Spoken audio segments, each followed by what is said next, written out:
li ñu fas yéene def ndax rapport bi génn na li am na yàqute bi xóot na jéggi na dayoo waaye nañ dañoo gëm ni peuple sénégalais am na les ressources et les moyens de dépasser rapidement cette situation nekkuñu fii pour di jooytoog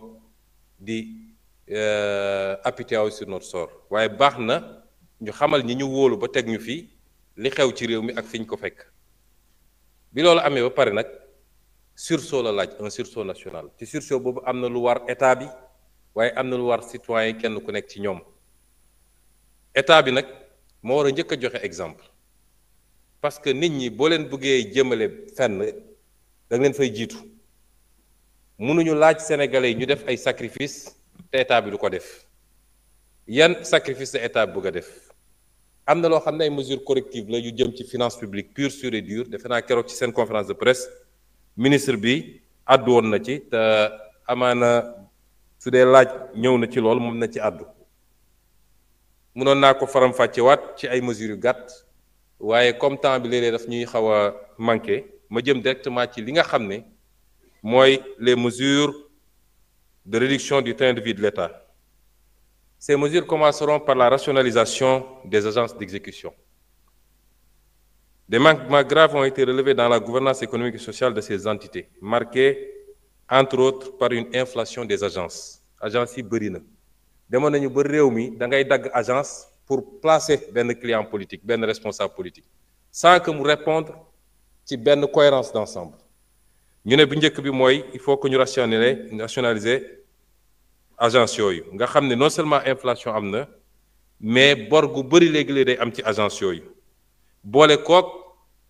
agence yi dafa dem ba nekk nag centre des œuvres sociales boo xam ne kuñ ci teg rek la ngay njëkk a def mooy sama clientèle politique naka laay def ba fat leen donte correspondre ak un besoin et à des emplois effectifs réew mi am na ñoo xam ne weer mu ne ñu fayeeku te mosuñoo dem bërëb bu ñuy liggéey ñu boole ci loolu nag day jur masse salariale boo xam ne tey état bi egg na foo xam ne état Sénégal attanu ko parce que nag lii ñuy wax ni yëpp li ko andi mooy un état qui a voulu vivre au-dessus de ses moyens li ko andi mooy yàkkamti ak nekk dans la course électorale du prochain mandat dinaa ci dellu siwaat yooyu yëpp nag nga boole kook gestion boo xam ne c'est une gestion inefficiente et enfin ay choix d'investissement yoo xam ne yu douteux la yoo xam ne opportunité bi de établir ñu ko te résultat yi ñu ci doon xaar amul à ce titre au plus tard à fin juin 2025 les agences d'exécution et de structures administratives similaires ou assimilées dont les missions se chevauchent seront regroupées et d'autres dont les missions peuvent être efficacement prises en charge par des directions centrales ou d'autres administrations non personnalisées de l'État seront supprimées. Des mesures d'accompagnement seront mises en œuvre pour préserver les intérêts des travailleurs. À titre indicatif, je peux mentionner déjà la fusion du Fonds d'impulsion de la microfinance, du Fonds national de la microfinance et du Fonds d'appui à l'économie sociale et solidaire. Ces trois fonds qui répondent à la même vocation. La fusion du Fonds d'appui à l'investissement des Sénégalais de l'extérieur et du Fonds des crédits femmes diaspora. La fusion de l'Agence nationale pour les énergies renouvelables et de l'Agence pour l'économie et la maîtrise de l'énergie. La fusion de l'Office national de formation professionnelle et du Centre national de qualification professionnelle. La fusion du Fonds d'appui à la promotion de la petite et moyenne industrie, du Fonds des petites et moyennes entreprises et de l'Agence de développement et d'encadrement des PME à des PME.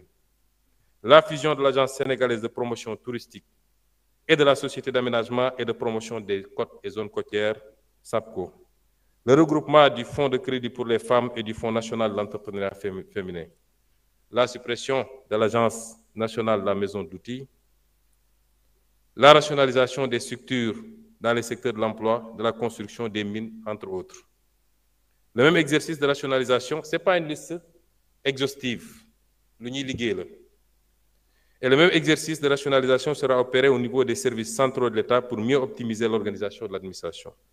Les modalités d'intervention dans les collectivités territoriales par le PUMA, le PUDC et le Promoville seront harmonisés pour mieux rationaliser les crédits qui leur sont alloués. Pour la rationalisation des dépenses de personnel, dans le cadre de la rationalisation des dépenses personnelles, il sera procédé d'ici à la fin du mois d'avril 2025 à un audit de l'effectif réel dans la fonction publique, à l'identification des agents et leur catégorisation par hiérarchie, ainsi qu'à une application rigoureuse des taux des éléments variables tels que les heures supplémentaires, les primes et les primes de rendement. Il sera mis en place, avant la fin du mois de juin 2025, une interface entre les applications de la solde et des 6 budgets afin d'avoir une situation exhaustive des dépenses de personnel et des états d'exécution à temps réel pour faciliter la reddition des comptes. Dans le cadre de l'effort national, un rebasing salarial sera opéré en vue de rendre plus équitables les niveaux de revenus entre les corps pour les classifications similaires. Les mesures idoines seront également prises pour dénicher et mettre un terme au cumul. Cumul du bénéfice de l'indemnité de logement avec la jouissance d'un logement administratif, cumul de fonctions. Un dispositif de suivi rapproché et rigoureux sera mis en place pour éviter les dérapages. Dans le même ordre d'idée, il sera procédé à l'analyse au plus tard à fin mars 2025 des mises à disposition, des détachements et autres modalités qui permettent à des salariés de la fonction publique de signer des contrats dans des projets d'investissement exécutés par l'État. En dehors des secteurs de la santé, de l'éducation, de la défense, de la sécurité et des quotas entérinés dans les écoles de formation, tout autre recrutement devra procéder d'un ajustement interne qui n'affecte pas la masse salariale. Les mêmes mesures sont applicables au secteur parapublic. Les dispositions réglementaires seront prises afin que le secteur parapublic puisse soumettre systématiquement les plans de recrutement et les niveaux de rémunération à l'autorisation du Premier ministre après validation par les tutelles techniques et financières. Au titre des dépenses de fonctionnement de l'État, l'accent sera mis sur la centralisation de certains achats de l'État. Elle concernera notamment les véhicules administratifs et le carburant, les titres de transport, le mobilier et matériel de bureau, le matériel informatique, les logiciels, les frais de publicité, les médicaments et produits pharmaceutiques. S'agissant spécifiquement des véhicules administratifs, le gouvernement va abaisser le standing des nouvelles acquisitions de véhicules en procédant à l'acquisition de véhicules en berline de moyenne gamme. Soumettre toute nouvelle acquisition de véhicules à une commission restructurée chargée des véhicules administratifs. Geler les acquisitions de véhicules par le mécanisme dit de car-plan en attendant de mieux encadrer cette pratique. Fixer à chaque administration une dotation budgétaire rationalisée de maintenance des véhicules. Merci beaucoup.